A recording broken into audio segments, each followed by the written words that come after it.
हम तो तिपरासा को देख के तिपरासा जैसा करके प्यार किया।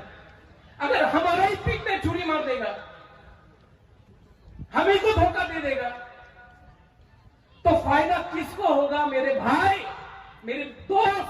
फायदा किसी और को हो रहा है क्योंकि खांचा नहीं है। आप लोग समझो, बहुत कुछ करता है ये एडीसी इलेक्शन। क्या है ये एडीसी इलेक्शन? एडीसी इलेक्शन में,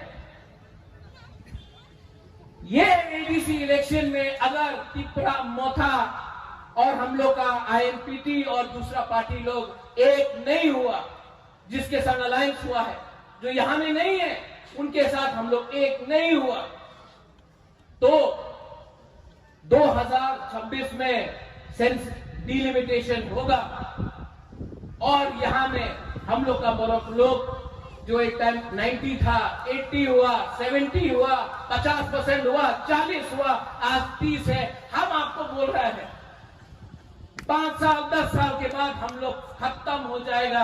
आज इसके लिए मुबादला